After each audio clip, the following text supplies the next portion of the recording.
Olá, pessoas. Eu nem sei se eu deveria estar gravando esse podcast, então eu vou começar gravando ele meio que no foda-se. Se eu ver que vai ser conveniente, eu adentro mais a fundo no assunto. Se eu ver que não, eu não adentro. Mas tem uma frase do Nietzsche que em relação ao abismo, que se chama: se você olhar para o abismo, ele olha de volta para você, então tome cuidado quando for enfrentar seus inimigos para não se tornar igual a eles, ou coisa assim. E essa frase sempre me causou muito impacto, mesmo não sabendo direito que ela. Sabe quando você vê um negócio, você vê que aquilo tem. Você vê que tem uma potência naquilo, tem um significado por aquilo, mas você não sabe dizer direito o que é. Você simplesmente, simplesmente você é o tipo de frase que você não entende, mas você sente aquela frase, entende?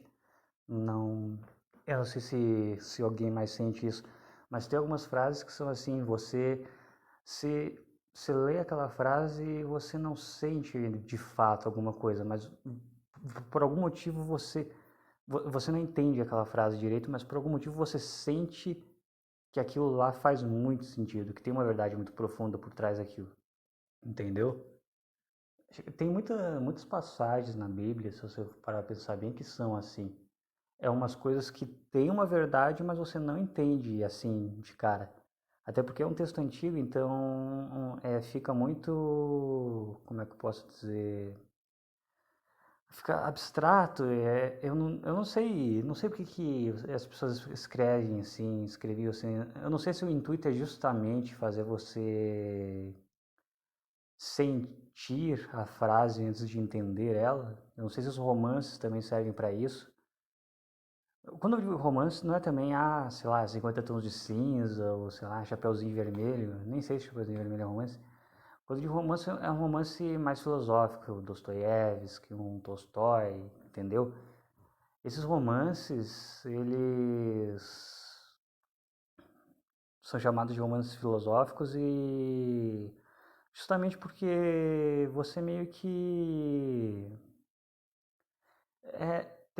sempre tem uma moral, mas até você não sabe, você sente que tem algo ali, mas você não, às vezes, muitas vezes você não entende realmente aquilo.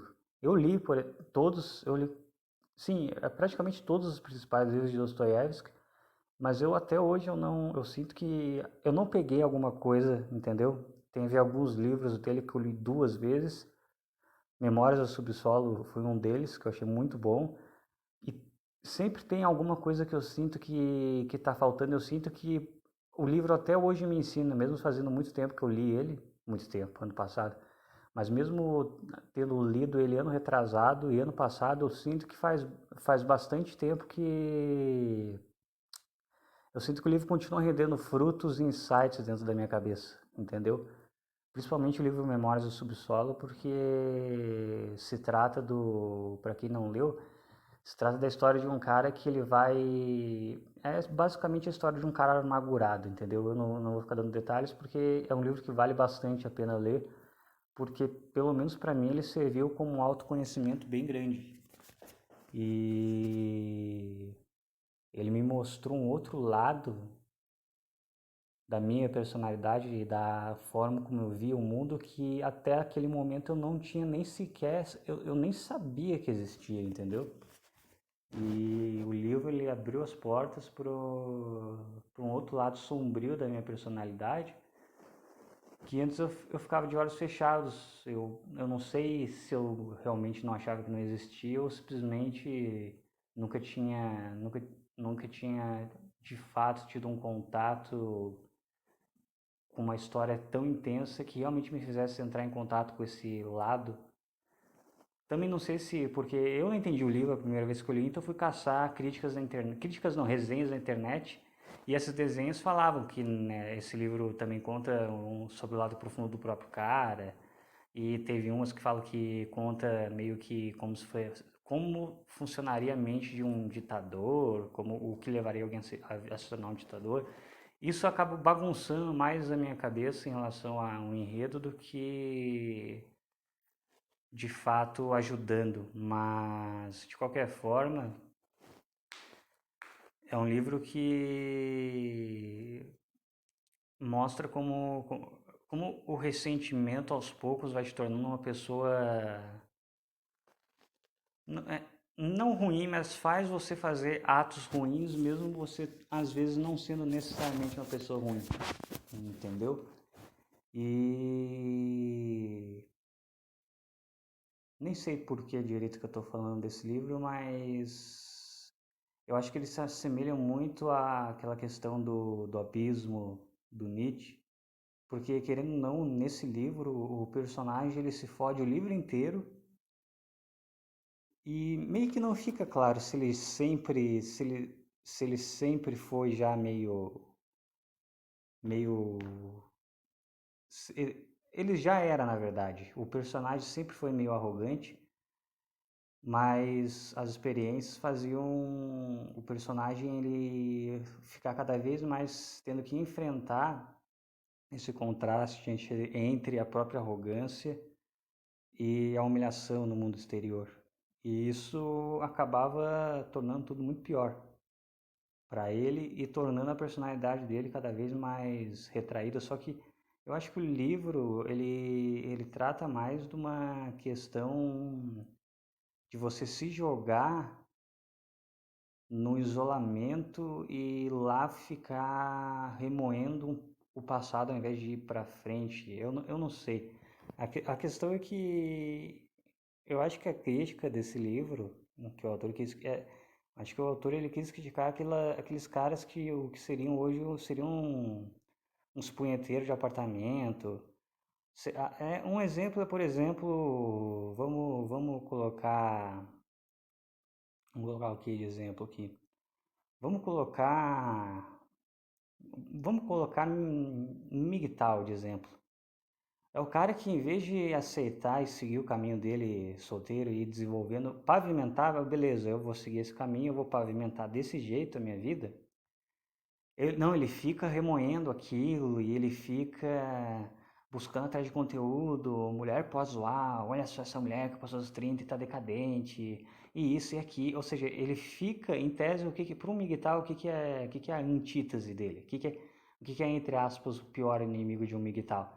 É as mulheres modernas, empoderadas, que podem tirar o patrimônio do cara ou podem dilapidar o cara em uma acusação, coisa assim, tá? É isso aí.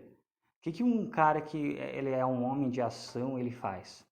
Ele vê isso, ele toma todas as medidas possíveis para evitar, porque é impossível você simplesmente desaparecer com todos os riscos, mas eles fazem isso para, assim, o cara pragmático de um homem de ação, o que ele faz? Eu vou chamar de cara pragmático porque é mais aportuguesado do que o homem de ação, é muito romancesco. Mas o que o cara pragmático faz? Ele toma todas as medidas cabíveis, por exemplo, se o cara ele tem uma empresa, ele vai contratar uma mulher, ele se certifica de ter sempre uma câmera filmando, ter sempre alguma coisa gravando, né? Se certifica de nunca ficar sozinho na mesma sala com uma mulher, coisa assim. É o cara esclarecido, ele sabe na cabeça dele o mundo só vai piorar, ele toma as atitudes necessárias e segue a vida. E ele esquece, é que nem investimento. O cara que ele dorme tranquilo e tem bons lucros é aquele cara que ele bota dinheiro, seja lá no que for. Se ele acredita que aquilo lá vai subir de preço, ele bota isso, ele esquece aquilo, entendeu? Deu. Depois que ele colocou o dinheiro lá, o máximo, e às vezes nem isso, mas o máximo é assim, acordou, faz um cafezinho, olha o preço, subiu, que da hora, caiu, depois recupera e segue a vida, entendeu? E o homem esclarecido, digamos assim, o migtal esclarecido, eu estou dando um exemplo, pode ser outra coisa também. O que o cara faz? Ele pega, toma todas as medidas que ele acha que são necessárias, independente de realmente ser ou não ser, e se na cabeça dele e tomando essas medidas ele fica tranquilo, ele toma essas medidas, diminui, pelo menos na cabeça dele, o risco de ter o patrimônio ou a imagem dilapidada e segue a vida, e esquece isso, vai fazer outras coisas da vida, entendeu? Se quiser pegar a mulher, toma os cuidados que tem que tomar, ou então se acha que não vale a pena, só come puta e quando for comer, foda, ou então o cara vira um celibato mesmo e foda-se, e o cara não fica mais pensando nisso, o cara pensa, ah, beleza, eu vou ser um celibato, não vale a pena fazer mais nada nesse mundo, o que que eu vou fazer? Eu vou, já que eu sou um celibato, eu vou aproveitar para estudar religião, vou aproveitar para estudar espiritismo não, espiritualidade no geral, e vou aproveitar para melhorar o meu intelecto, porque eu quero, porque não tem mais o que fazer, e é isso aí. É um exemplo. O que o cara que ele está afogado em ressentimento ele faz? Beleza, ele percebeu tudo isso, mas ele não larga o osso, ele continua apertando o mesmo botão, ele continua dia após dia vendo os mesmos conteúdos que não sai, que tem conteúdos que são base, por exemplo.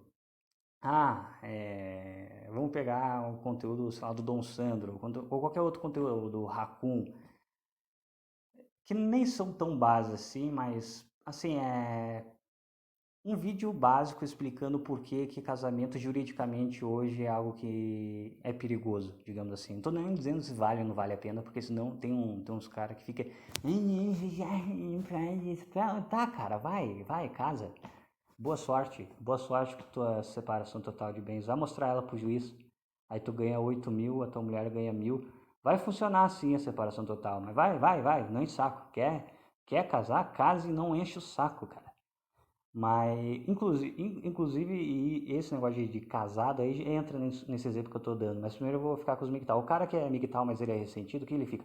Ele não larga o osso, ele fica acompanhando. Ele fica acompanhando aquilo que em tese ele deveria querer distância, né? Ou seja, ele fica acompanhando a mulher que passou dos 30, e o cara fica vendo casos de casas que se fuderam em casamento, e o cara fica acompanhando isso, e depois o cara fica vendo um vídeo de masturbação mental.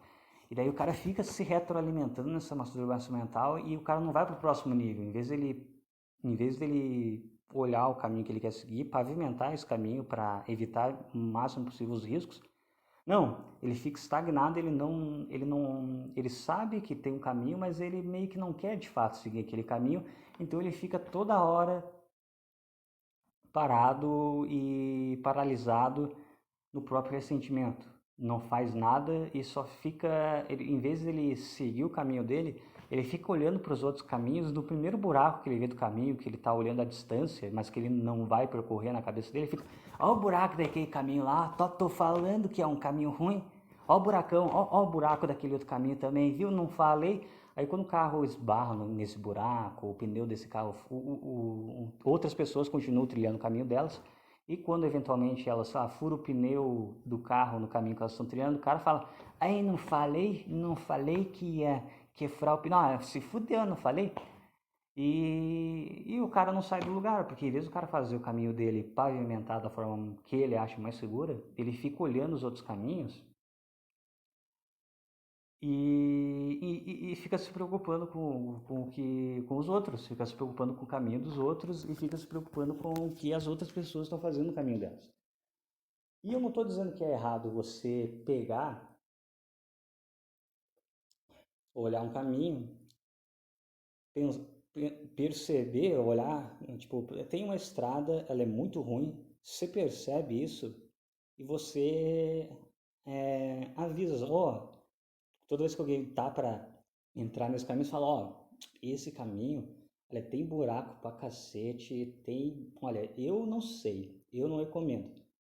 Ou então o cara ele trilhou o caminho, saiu todo estropiado, saiu todo arrebentado e falou: ó, meu amigo, olha, cara, eu fui, eu tomei no cu, eu não recomendo por causa disso, disso e disso. Aí são outros 500, é um aviso que devia ter, é um serviço que o cara tá fazendo. Mas tem cara que daí ele vai para outra, ele não consegue, porque o cara tá ressentido com outras coisas. Então quando o cara descobre essa crítica desse caminho, porque o cara, é assim, ele estava seguindo um outro caminho. Ele estava seguindo o caminho de tentar ser um pegador, não conseguiu. Aí o que o cara vai fazer? ele não consegue seguir esse caminho e então ele começa a querer criticar o caminho, porque ele não sabe lidar com o fato de que ele não conseguiu seguir o caminho. Era difícil demais para ele esse caminho, ele não teve capacidade.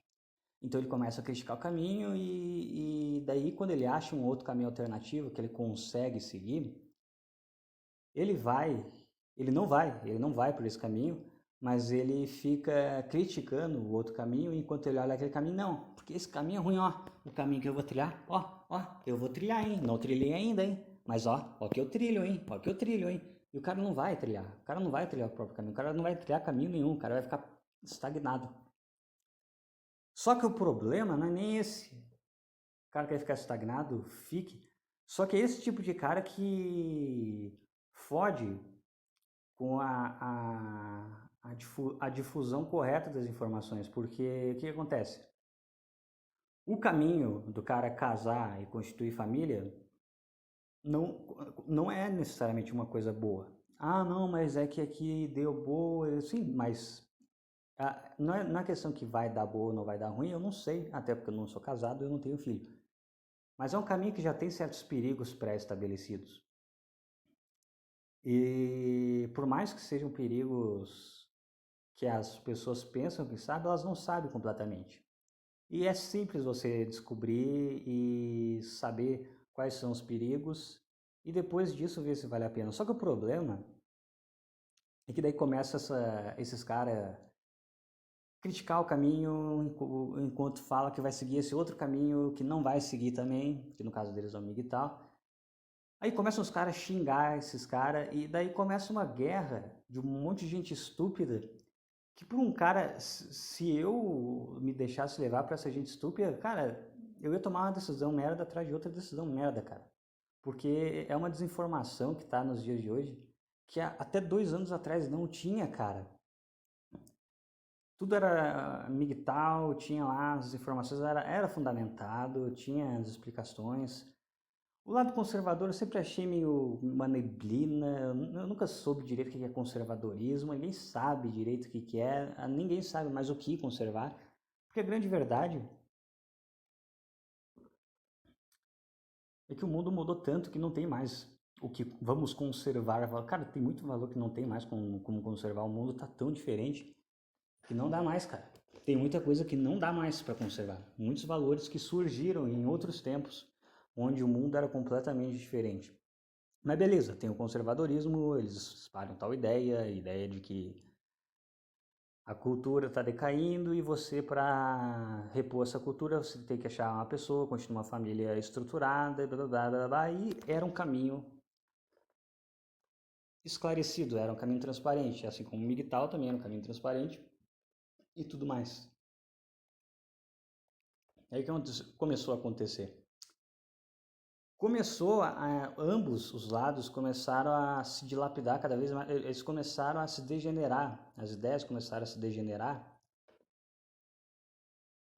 e começou realmente, os caras começaram, do MGTOW começaram a forçar a barra, a focar demais em, a mulher depois dos 30 se fodendo, não sei o que, os caras focaram demais na consequência do que causava o fenômeno, não é nem movimento, é fenômeno MGTOW, ou seja, a maioria a porcentagem de homens deixando, não querendo mais casar, aumentando, não é um movimento, por mais que tenha um movimento MGTOW, cara, tem alguns caras que se denominam MGTOW, mas MGTOW por MGTOW é só um fenômeno, entendeu? Tanto é que o MGTOW a ele foi cunhado por uma feminista lá nos 80 que ela falou lá numa manifestação que os homens deveriam seguir o caminho deles, assim como as mulheres estão, ou seja, ela cunhou o termo e o termo se transformou no apelido para um fenômeno que de fato está acontecendo. A porcentagem dos homens está casando cada vez menos.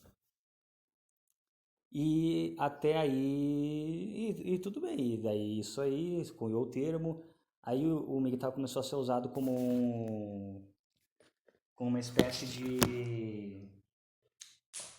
A sigla ela começou a ser usada como uma espécie de...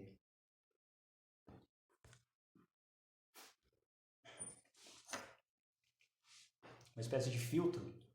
Só deixa eu mexer no negocinho aqui.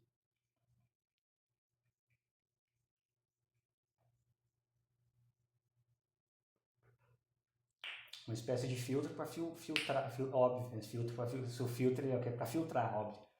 Mas começou a ser usado como uma espécie de filtro para informação, ou seja, você pesquisava amigo e tal, você sabia o podre do casamento, entendeu? Não que você se tornasse o conteúdo antigo do Miguel, ele era só o que era, ele era a real sobre o lado podre do casamento, o lado escuro. Se o cara ia continuar, ia mudar de ideia ou não, depois disso era com o cara. A sigla tava lá só para fazer, ó, ó, tá vendo essa estrada que você chama de casamento? Não tem uns buraquinhos, tem umas crateras. Você pode não cair, mas se você cair, você vai se quebrar. Pra cacete, entendeu? Aí beleza, começou a vir esses caras forçando aí, porque isso aí. Mas sinceramente, esse ruído comparado à informação real que o negócio passava, sinceramente, cara, dava para ignorar esses caras e seguir no conteúdo principal, mesmo você querendo se casar, era um negócio útil. Aí começou a guerra, que um outro lado, eu não sei quem era os conservadores, ou uns caras que só querem criticar as coisas pela zoeira, e eu já vou entrar nesse ponto. Começou esses caras criticar os caras. Miguel é coisa de virgem, porque Miguel é coisa de viado. Você é Miguel por quê? Você só tá lidando com isso porque você não consegue ninguém.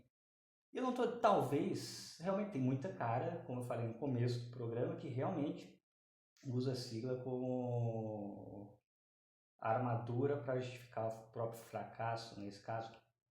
Mas, porra, você vai criticar toda informação que foi acumulada através da sigla, que ajuda não só pessoas antes de se casar, não para elas não se casarem, mas para elas saberem os dois lados. Porque até um tempo atrás não tinha. Quantos caras nos anos 2000 entraram nessa de casar e só depois os caras foram descobrir a trolha, o lado negro do negócio. Foi muito cara. Tanto é que não é à toa que nos anos 2000, acho que 2010, 2012, que começou uma chuva de cara se fudendo nessas coisas aí. Acho que virou, até começou a virar meme, tanto é que em qualquer seriado, na internet tinha um monte de meme. Eu lembro que até uns 10 anos atrás tinha os memes que mostraram, tipo, o cara era solteiro, era um galo, um galão, casado era um galo tudo bagunçado, tudo machucado, e depois do divórcio era um galo tudo depenado. Daí a mulher solteira era uma gatinha bonitinha, gatinha, digo literalmente um gatinho, com um lacinho vermelho, né, uma gatinha fofinha bonitinha, casada. Alguém deve ter visto esse meme, meme de Facebook estilo 2012. Enquanto casada, ela tava com aquela cara de bravo, um gato bravo, tudo arisco. E divorciada, de novo bonitinha assim, toda vestidinha, demonstrando que tava bem de vida, entendeu? Eu olhava aquelas coisas e pensava, nem entendia, entendeu? Por quê? Porque estava cheio, era cheio, até uns 10 anos atrás era cheio de piada, tipo, que a mulher depois do divórcio dá bem e o homem se fudia, mas eu não entendia direito. Mas era uma piada constante, eu lembro disso, 10 anos atrás, 10, 8 anos atrás. E o MGTOW, ele explicou pra mim por que isso acontecia mais ou menos. Eu não tô dizendo que o cara ele vai olhar um vídeo de MGTOW e falar, caralho, eu achei aqui a minha pessoa, eu estou com ela há 5 anos, mas não. Eu vi esse vídeo aqui do Zezinho43, então eu não vou me casar. Como eu pude ser tão ridículo? Cara, se você faz isso, você é burro. Você é burro se você muda de ideia tão fácil assim. Agora, se o cara pega e começa a acompanhar os negócios, o cara começa a ver que faz sentido, e começa a perceber que realmente tem muita coisa ali, o cara pelo menos usa aquilo como cautela, porque tem muito cara, por exemplo, que não,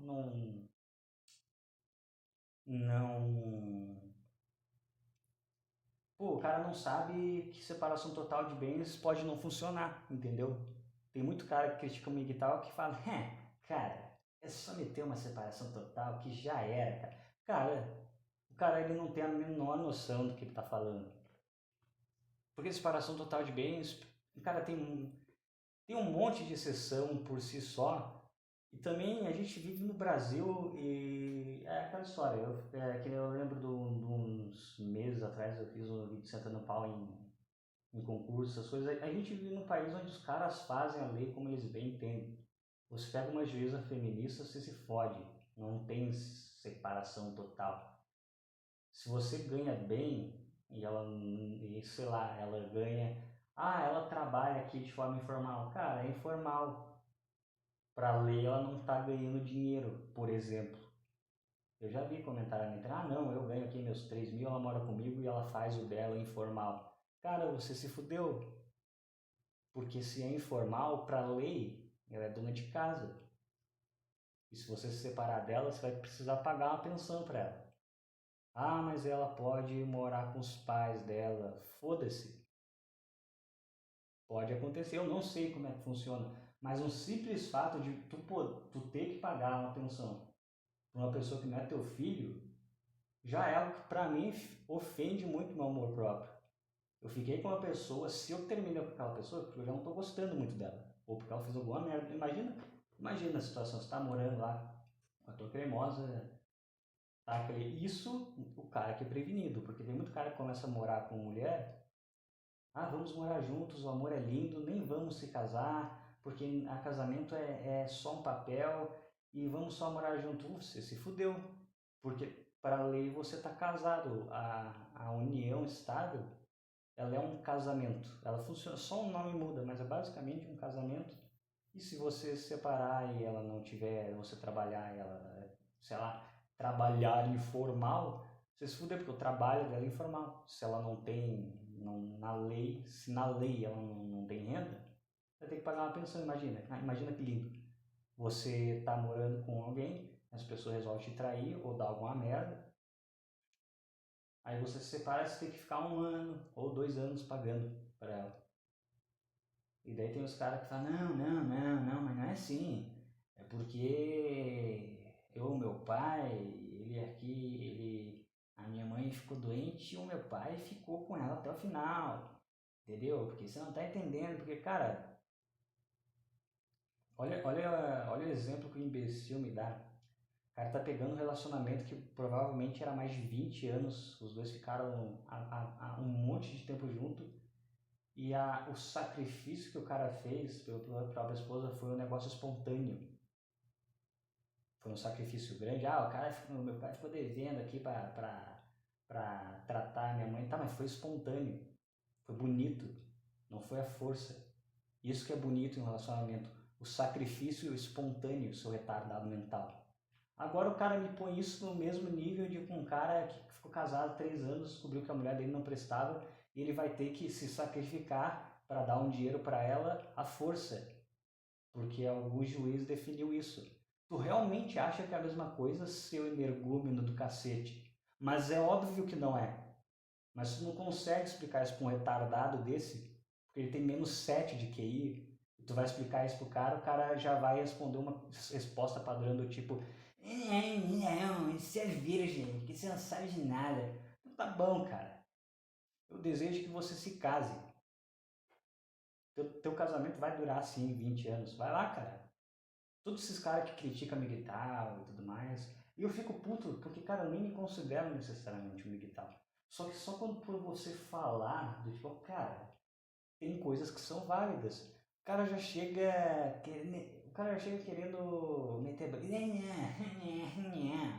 Você não sabe de nada. Porque o cara tem que assumir o BO. Cara,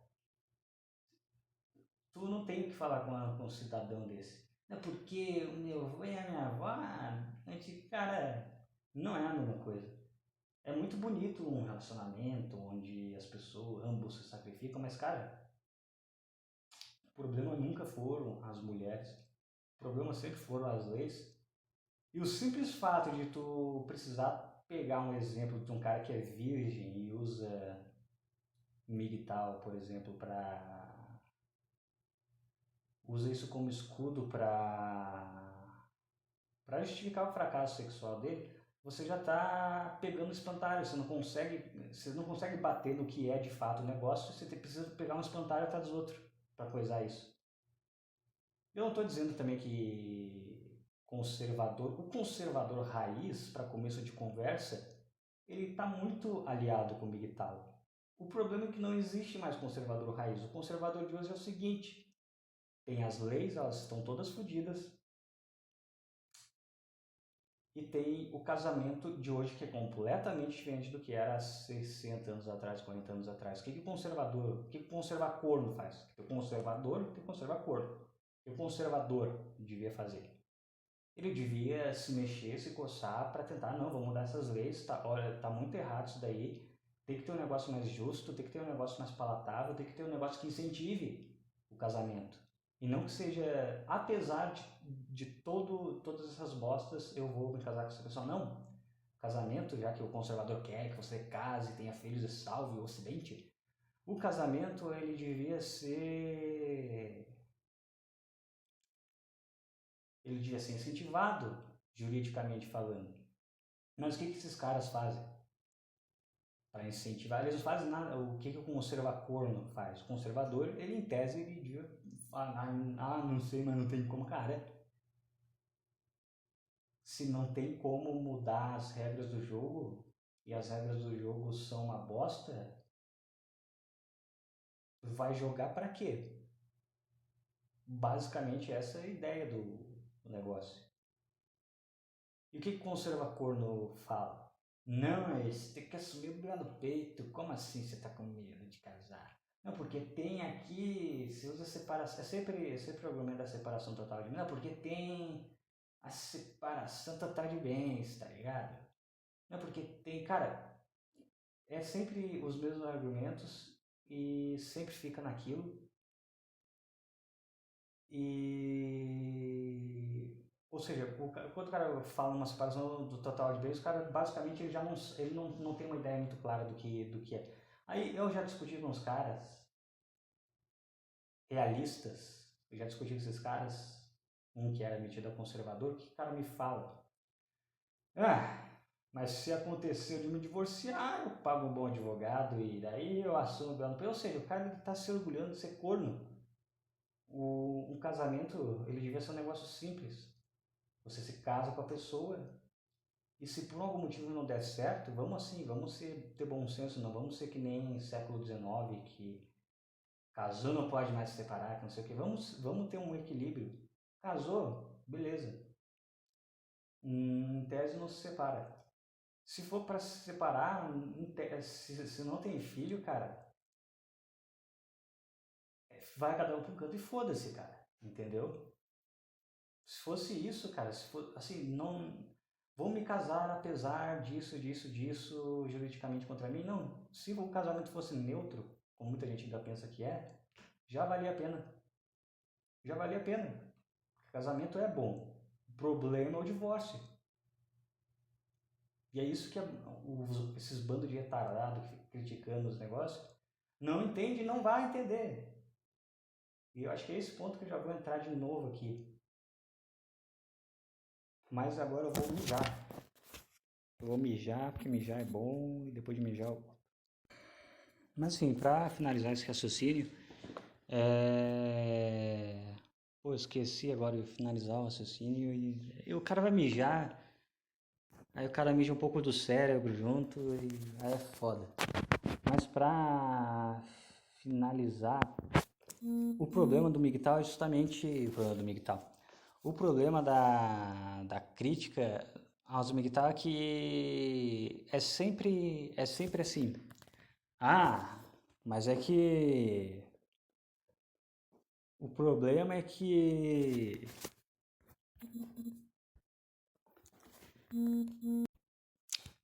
o problema é que vocês ficam olhando aí, vocês já estão com medo de se relacionar, porque como se todo relacionamento fosse acabar assim, e o problema não é que todo relacionamento pode acabar assim. O problema é que aliás, o problema é exatamente esse. Todo relacionamento pode, né? Ele não significa que ele vai, mas a possibilidade está lá. a pessoa, um dos lados do relacionamento pode usar de meios jurídicos para fuder com o outro lado. Isso é uma realidade. E todo mundo fecha o olho para isso, que é o principal. É o principal. E todo mundo fica de pequenininha, entendeu? Os migtal fica. Mulher depois dos 30, mulher. Os conservacu que ficam, não, porque tem que assumir o BA do peito, eu tenho família e filhos, eu estou tranquilo. Cara, o problema principal tá numa folha de papel. E nenhum dos dois lados. É por isso, cara, é por isso que cada dia eu tô mais puto com a média das pessoas, entendeu? A maioria das pessoas é burra. Não tô dizendo que eu sou inteligente, mas foda-se, eu sei que é soar arrogante pra caralho falar isso. Mas, cara, a maioria das pessoas é estúpida. É um negócio simples, não era pra ter. Era um negócio tão simples. Era o tipo de coisa que não precisava homens entre si brigarem. É um negócio tão simples, tão óbvio, tão escancarado.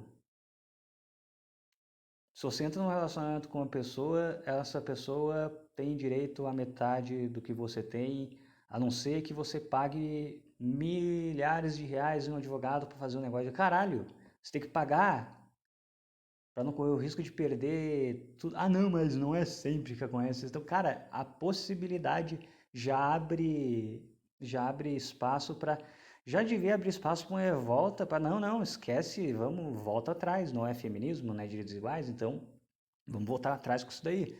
Nada dessa história de eu me juntar com alguém e já ter que dividir patrimônio, essas coisas, entendeu? Ah, mas é para ambos os sexos, não sei o que. Cara, na prática, quem se fode são homens, porque é muito mais fácil um homem de alta renda se relacionar com uma mulher de baixa renda do que o contrário. E de qualquer forma, em questão de filhos, num divórcio é quase certo que ele vai para a mulher. Então, já que são leis que na teoria tem até uma frase que eu gosto muito que é na teoria, a teoria prática são iguais, na prática não. Ou seja, na teoria é muito lindo, funciona para ambos os sexos essa lei, na prática não funciona. E todo mundo sabe disso. Então tira essa lei, luta para tirar a lei pelo menos e deixar tudo neutro, pelo menos. E os caras eles conseguem se abdicar de discutir o principal para ficar discutindo picuinha. E aí entra outro ponto dessa questão do abismo, que é o seguinte, chega uma hora que você fica e tem um livro que eu li do Dostoiévski chamado Os Demônios. Eu li só uma vez esse livro, mas eu tenho que reler de novo, porque foi um livro que me marcou bastante também, mas foi um livro que é que nem aquela frase do Nietzsche. Eu senti o livro, mas eu não entendi muito bem ainda. E a frase do Nietzsche, eu até muito tempo atrás eu só tinha entendido, agora eu só tinha sentido, agora estou começando a entender essa frase. Porque eu estou vendo na prática. O que eu estou vendo? Primeiro eu vou explicar um pouco o que é esse livro. Esse livro tinha uns revolucionários lá na Rússia, basicamente uns comunistas, só que naquela época era meio que revolucionário, não era mais rústico o negócio. Eles não se chamavam necessariamente comunistas, mas de revolucionários. Tinha esses revolucionários e eles ficavam. Eles eram tipo uma raça estúpida, assim, os personagens, os revolucionários, assim, se achavam melhor que os outros e tudo mais. Eles achavam que eles realmente tinham lá uma conspiração no livro para. Eles discutiam lá formas de detonar a sociedade, para mudar o negócio. E é curioso, porque esse livro foi escrito em 1872 e na Rússia foi onde o comunismo explodiu no século XX. E Lenin tinha 2 anos quando esse livro foi lançado. E o livro, de certa forma, ele dá meio que um protótipo do que seria o começo da Revolução Russa. Os bolcheviques e tudo mais. Por isso que o Dostoiévski ele meio que tem essa alcunha de profeta. Porque o cara, assim, uns 50 anos, meio século antes da porra toda acontecer, o cara escreveu um livro. É claro que, assim, o livro ele se passa em uma cidade, então o universo é muito menor, mas é basicamente aquilo lá mesmo.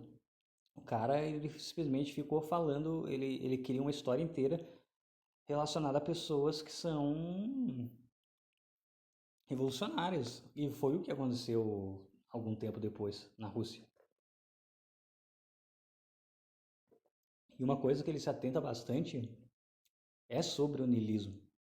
Porque tinha os personagens que eram esses revolucionários, mas entre que estavam dentro da organização de certa forma, tinha muitos que estavam ali dentro não pela revolução, mas pelo niilismo. O cara simplesmente não via sentido na vida e o cara participava daquilo, sei lá, porque sim, entendeu? Se tem uma raça que eu comecei a odiar tanto quanto comunistas, foram niilistas, cara. Que o niilista é basicamente aquele cara, não vê sentido na vida, a vida é ruim, nada, porque o cara começa assim, só que vai passando o tempo, o cara vai usando isso como desculpa para ser imbecil com os outros, para ser um idiota com os outros. E daí quando ele é contestado, ele fala, como assim você tá levando alguma coisa a sério? Você não é tão evoluído que nem eu, porque eu não levo nada a sério. Ah, o mundo é tão vazio. Como assim você tá estressado com essa piadinha? Ou seja, o cara, ele tá usando isso, essa armadura nele, isso só pra ser um imbecil, desgraçado do cacete. E quando alguém fala, você tá sendo um imbecil, para, não tô gostando da forma como tu tá me tratando. O cara fica, não, como assim você tá levando as coisas a sério? Você não aguenta, entendeu? Como assim? É uma piada. Não, não é uma piada, cara. Tu quer fazer uma piada, tu vai num show e daí tu conta essa piada. E daí tu recebe o silêncio mortal, porque é uma piada que não tem graça.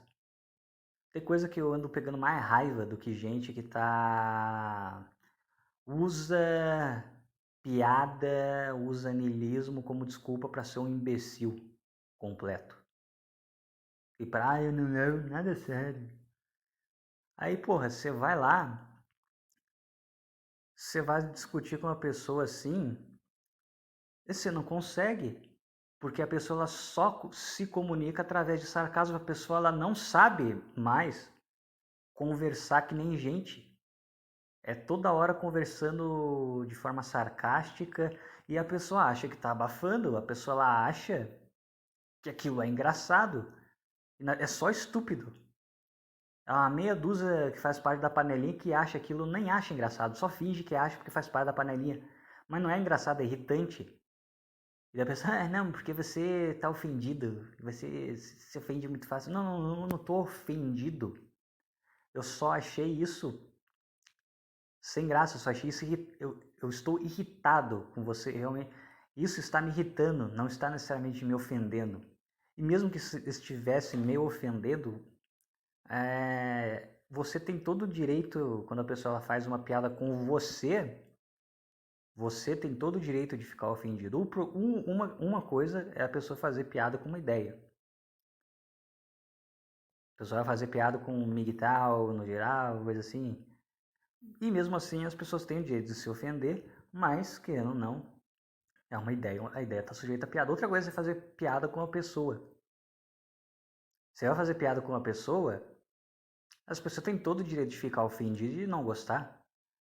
Você não está fazendo piada com uma ideia, você está fazendo piada com uma pessoa, você está fazendo piada com a imagem de alguém. É aquela história.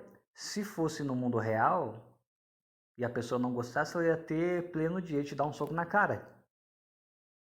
Não é assim que funciona. Não é só porque você acha que ninguém. Não é só porque você não leva nada a sério e em teoria você não se ofende com nada que todo mundo é igual a você, Floquinho. E o niilismo ele faz isso com a pessoa. Porque se nada faz sentido, tudo é permitido. Essa frase foi do último livro do Dostoiévski, se não me engano. E esses caras, quando eles vão para esse caminho niilista, Eles entram numa pira que é exatamente essa. O cara acha que só porque ele não leva nada a sério, ele pode agir que nem um cuzão com todo mundo e foda-se, que na cabeça, nada faz sentido. Cara, sinceramente, uma pessoa quando ela entra nessa pira, não tem mais o que fazer. A pessoa ela olha pro abismo, o abismo olhou de volta e essa pessoa ela se perdeu. Foi uma pessoa que você não vai conseguir explicar para ela, por exemplo, cara, não é, você não tá sendo engraçado, você só tá sendo irritante.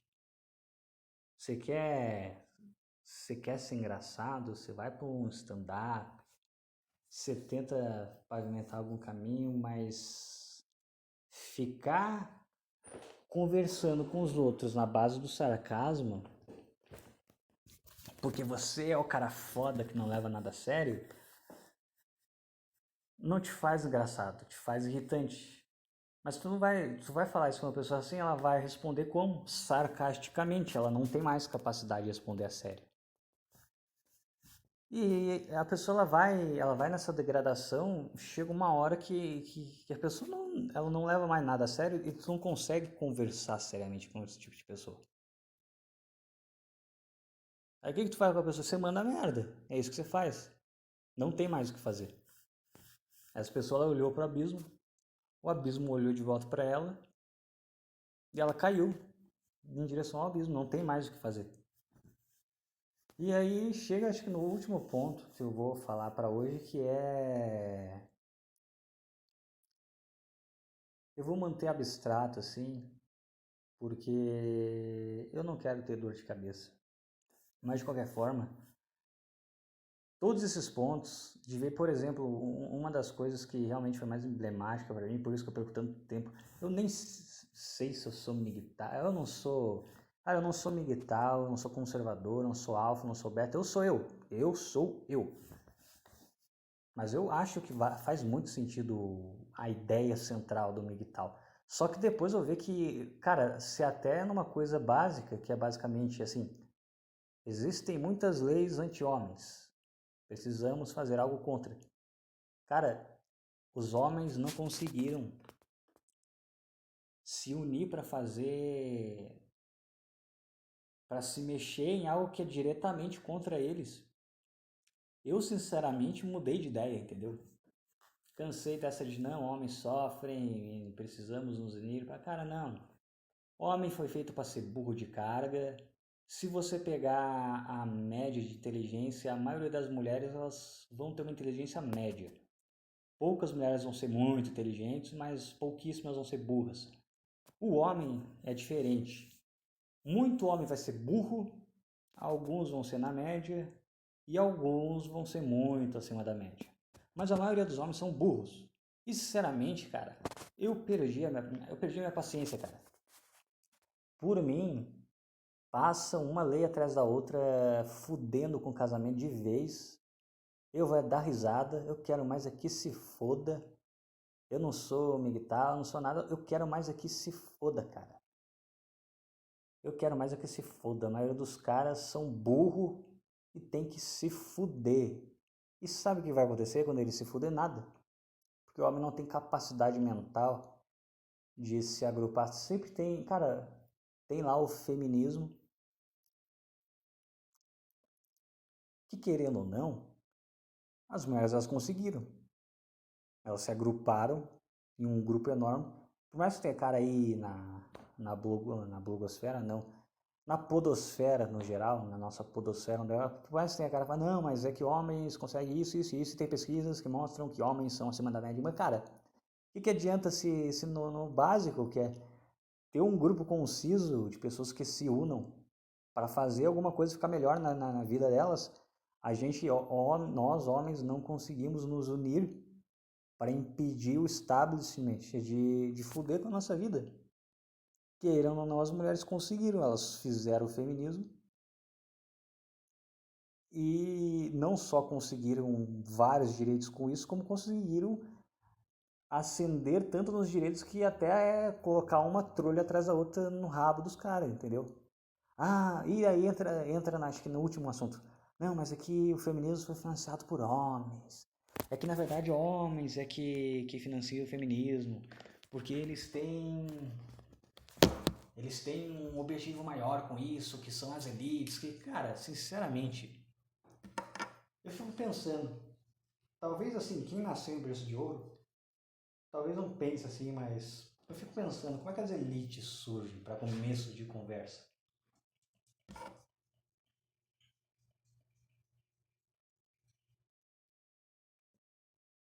Como é que as elites surgem? E aqui eu vou realmente contra. Não estou dizendo que eu estou levando meu próprio pensamento a sério, mas aqui eu vou realmente contra que a maioria vai. Somente na polosfera, underground. Tem as elites. Essas elites, beleza, alguns caras falam que essas elites controlam o mundo, isso e daí é os que criaram o feminismo e as coisas que estão acabando com a sociedade.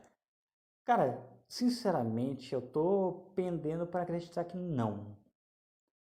Eu acho que assim, o que aconteceu era o seguinte, o mundo sempre capengou desse jeito. Aí uns caras começaram a perceber o seguinte, ó, mano, a maioria das pessoas são burras.